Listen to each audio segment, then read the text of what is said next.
Hello, hey everybody. Excuse me. Hey everybody, my name's Ed. Okay, so we're going to do another trade review.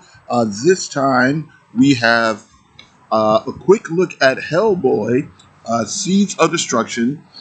This trade paper collects the first Hellboy miniseries, which is a four-issue series, and it's also got some additional material in here. It was published by independent comic book company Dark Horse.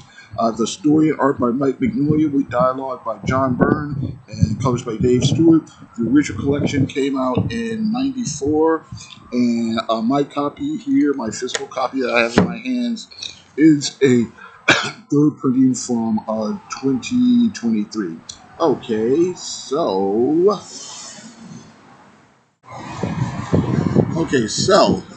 Mike Mignola. Ooh, Jesus. Sorry about that. So Mike Mignola is a comics veteran who's been in the industry since at least the 80s. He's done work on numerous Marvel, DC, and indie titles. Pre-Hellboy, he had most notably on titles such as Alpha Flight, Batman, Cosmic Odyssey. John Byrne, superstar creator, working comics since the late 70s, rose to fame on comics such as Marvel Team Up, Superman, Fantastic Four, X-Men. Dave Stewart, likewise, has worked on a variety of comics from Marvel, DC, indie companies. Some of the other titles he's worked on include Captain America, Daredevil, DC's New Frontier, Umbrella Academy. So, as a character, Hellboy was originally created as a character sketch that Mike did for a comic book convention program book in 1991. And then Magnolia decided to do a real comic, and Hellboy would be a member of a team. Eventually, the idea congealed into what we now know as Hellboy and the BPRD, which is the Bureau for Paranormal Research and Defense, and it's expanded into a whole universe of Hellboy-related titles and spin-offs starring other characters. So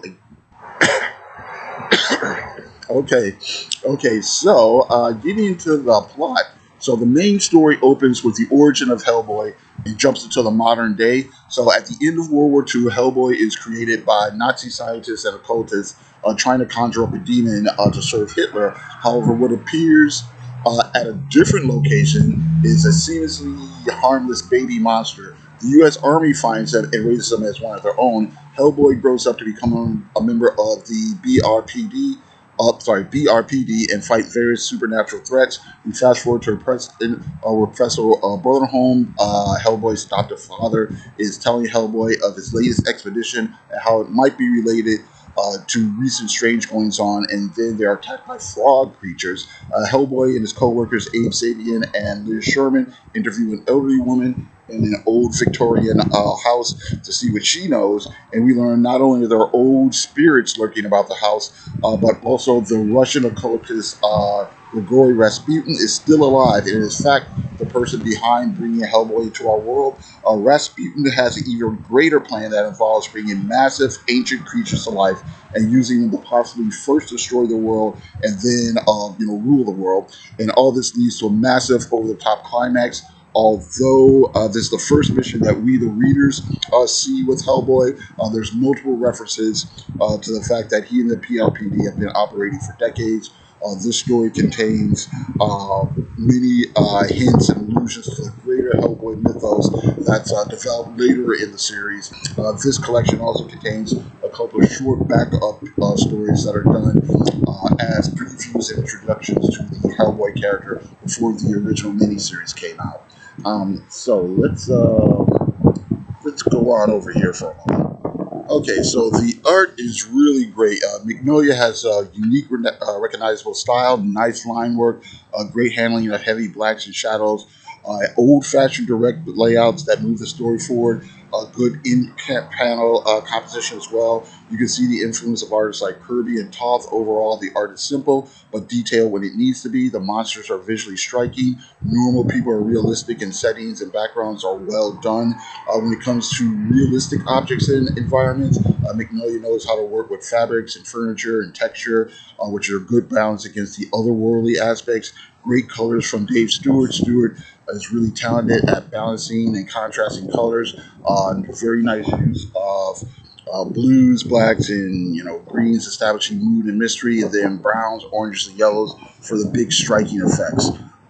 Okay, so okay, all right. So just to take a quick look at some of the art, here's a cool cover here, and here's kind of quick stuff for the origin story. Some cool setting here. Nice details here. I like the way he kind of drew these pictures. They look like they're from possible models or photographs, um, but you can tell he did. Mike Mignola did some actual drawing, and he didn't just sort of trace over it. Okay, I kind of really like this photo here, or fake photo or whatever, with Hellboy, little Hellboy, and all the kind of U.S. soldiers. Here's where he first appears. Then we cut to present time. All right.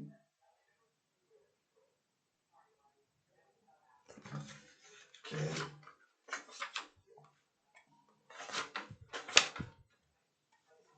Frog attack.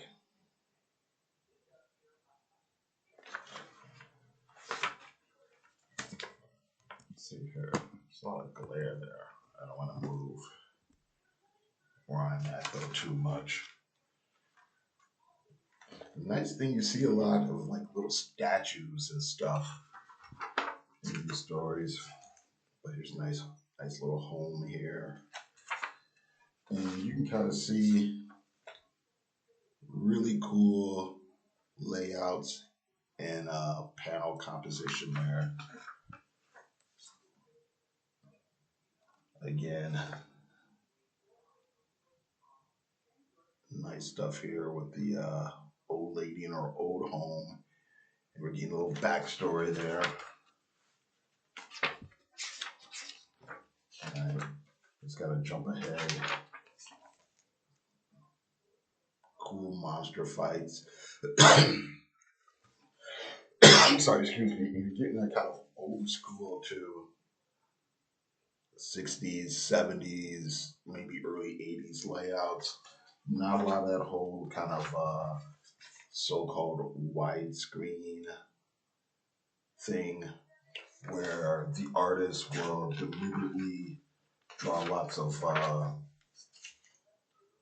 long horizontal panels to make it kind of look like a movie screen. And there's nothing wrong with that. There are a lot of people who do it really well. But I'm just saying, Mignola is going for that kind of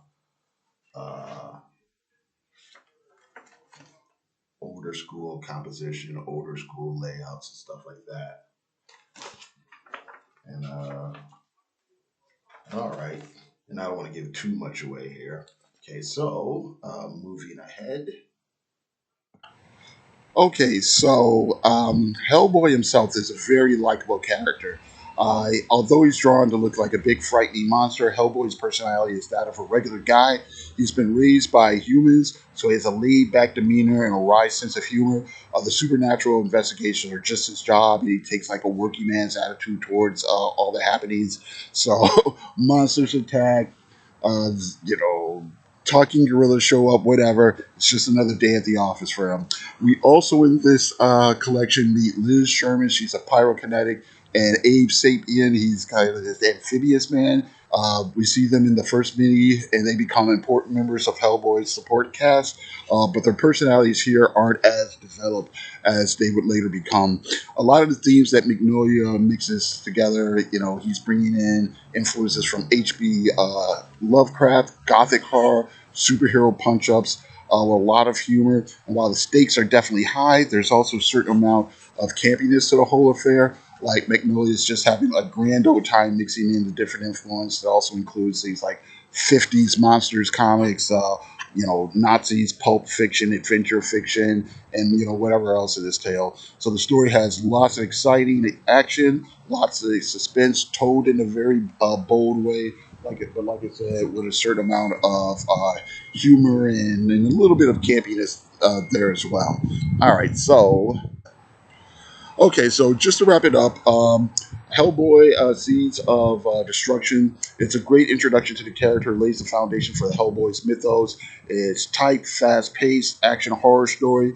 I'll say, it took Mike Mignola up to another level and helped make him one of the great superstars of indie comics. So that's about it. Thank you very much for watching. I do appreciate it. You guys have a great day.